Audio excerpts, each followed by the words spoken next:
Okay. And today's our last class. And so in this presentation, we hope to discuss and pull together a lot of different themes that we've talked about over the course of the semester, namely centered around discourses of power. So we've kind of teased apart the idea that there are political, economic, social, and linguistic discourses of power that impact the way people live their lives and how they identify. And hopefully by learning about these different discourses of power, we can find the treasure trove of, of understanding identity. In terms of discourses of power in the political sense, in our readings about different nations in the Caribbean, we discussed the general topic was colonialization as a discourse of power, and how colonialization in all of these countries established dominant discourses for racial, social, linguistic, and economic hierarchies of power. How these hierarchies kind of dictated the structure of the society. So the governmental power went to a small group of elites that were kind of reminiscent of the of the way the colonies were set up. And then even after colonial power was left these colonies, these new nations were still set up in this structure of colonial power, with the dominant hierarchies remaining unchanging: race, social, linguistic, and economic. So we've talked a lot this semester about the idea of Caribbean exceptionalism, Haitian exceptionalism, but last week we kind of also touched on the idea that this neo-colonial power political aspect is something that's pervasive the worldwide in post-colonial states, like Rachel said, in maintaining colonial power hierarchies even after independence. Personally speaking, India is an example of this.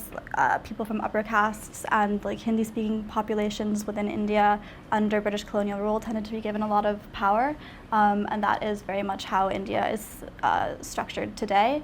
Also within the diaspora, even non-political in terms of legislation, a lot of the South Asian diaspora is centered around Hindi-speaking upper caste experiences. So then there's also the idea of economic discourses of power, that political power kind of also confers economic power on a small group of elite people. This limits access to a lot of resources and global capital, and further helps in keeping people in post-colonial stratified societies. In the Caribbean, you can look at trade and how unequal balances of trade kind of support more importing than exporting, which is very damaging. And so globally, these dominant discourses of economic power have a parallel throughout the world in terms of the distribution of economic capital and the allocation of funding, of global funding. And so specifically, certain countries tend to have control over valuable resources, even if they're not necessarily located within their own countries. An example of that is U.S. Hand in oil in the Middle East at some point in history and currently. And then the idea of international aid being focused on certain countries based on natural disasters and such. I mean, also if we look like 2 months ago, there was a conference held in California, the African Global Economic and Development Summit, that's meant to help bridge ties between businesses in the U.S. and Africa and lead to economic development.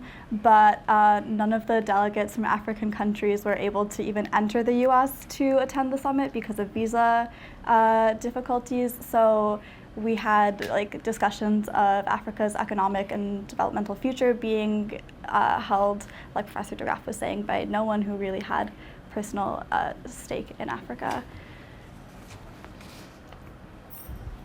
So these economic and political discourses of power also contribute to socially stratified societies, where social mobility is challenged. So education is usually seen as a means for social mobility and subverting the stratification, but in a lot of cases, like we've discussed previously, education and access to education is also stratified and is very unequal. We've talked about linguistics and like language being a barrier to accessing education within the Caribbean, with French-based education in Haiti, and the work of MIT Haiti to try and change this. But education is also barred by political and natural disaster issues, and the idea that this unequal access to education further cements stratification. Globally, there are parallels of this stratification throughout countries. And so the idea of cultural capital and different countries' cultures being more valuable than others has kind of created this idea of like ultimate cultures to aspire to, and it's attributed to it's contributed to the idea of cultural assimilation, which is happening in such a global, like as our society becomes more and more global and there's a lot of migration, and there are more correct cultures and more incorrect cultures, and the same with language. And so we've seen like situations of this cultural assimilation in the U.S.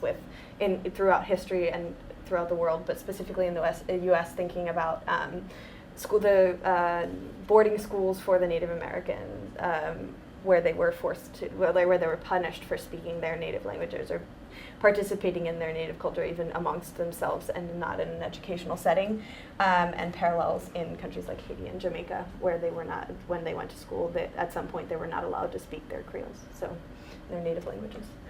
Personally, the thing that comes to mind in terms of cultural assimilation is in the small town where I went to high school. Specifically at that high school, there were 3 acceptable cultures, or like well-defined cultures. It was like being a white American, being a black American, or being Hispanic. And within Hispanic, they meant specifically Mexican, not really being either Hispanic, Mexican, or white. Being a white Hispanic and not Mexican, it was kind of interesting to resist cultural assimilation of like choosing one or the other, especially when people would tell me things like speak English because we're in the US, to which I vigorously responded in Spanish, much to their irritation. But it just like having to choose between having friends and losing my culture. Often I chose just to be with my family because it was more important to me, but that pressure was definitely present. Definitely also someone who's first gen, the idea of assimilation is something that's had an impact on my life. And for me, it's been really interesting to kind of tease apart the differences and attitudes towards assimilation between like my generation and my parents' generation, because my parents were the ones that moved to the US. And for them, assimilation was something that they didn't teach me their languages. And for people of their generation, we have family friends that seek to assimilate kind of by not only adopting Western American styles of dress and language, but also by forcibly distancing themselves from their South Asian roots, even if they are born and raised in India. There's a family friend that refuses to fly certain airlines to certain places in the world to not be seen as part of that South Asian crowd, and things like that, versus like people of my generation where it's become kind of a reclamation of identity, a kind of like Rachel was talking about, kind of trying to avoid assimilation by adopting different styles of dress, and sort of reclaiming your heritage. But it's also interesting to compare assimilation and attitudes towards like assimilation towards a melting pot versus in the U.S. versus in the Caribbean. People tend to call the U.S. a melting pot, but there's definitely still like stratified social groups and cultural groups within the U.S. Versus and almost as if you're trying to aspire to one assimilated, one American norm, whatever that means, even though we're supposed to celebrate our cultural diversity. But the Caribbean, as the Walcott reading pointed out like so beautifully, I thought, that there are so many different points and lingering like memories of vestiges of different cultures within the Caribbean. They all exist harmoniously and create a new culture. So the idea of like, is the US truly a melting pot, or are there better examples of that in the world? Okay. And then, so we've been hinting around it, basically political, economic, and social discourses of power also confer into linguistic discourses of power. There's the quote from... and it was very wonderfully captured in several of the readings. The quote from the Bishop of Seville to the Queen of Spain when Columbus requested to go into the colonies. He handed her a dictionary of Spanish and was like, language is the perfect instrument of empire. And I thought that was very representative of how social, political, and economic kind of fed into linguistic discourses of power as the predominant vehicle for it. And today within the Caribbean, as we've discussed, this plays out in education, in the language of education, in the language of politics, in the language of the upper class, where the native language of a very, very small population is given so much precedence over the language, the lingua franca of these countries, and a language that is very emblematic of these countries itself. It's a language that is a melting pot. Creole is a language that is born of so many different languages coming together, just as Caribbean culture is born of so many different peoples coming together. And it's a bit ironic. There's a Libby Green quote that says to take away someone's access to their mother tongue is to also take away access to their best tool for social change, essentially. And a lot of the readings hinted at this, that reclaiming language through music, like what Coke was doing in Jamaica, through poetry, like what Chamberlain was suggesting, is a way of subverting these economic and political discourses of power. And these discourses of linguistic power are paralleled globally, as have all of the different discourses of power we've been talking about, in two prevailing ideas that are linked together. The idea of prescriptivism, which feeds into cultural capital, that there is a correct way of speaking every language, and then there are predominant correct languages and incorrect languages, or better than worse. And this has been a larger form of global control of language. And it contributes to the idea of linguistic genocide, which has now been documented very well that it's rampant throughout the world, that languages are dying at alarming rates. But it's linked to this idea that there is a correct language, and the speakers of these quote-unquote incorrect languages have abandoned for violent and non-violent reasons. And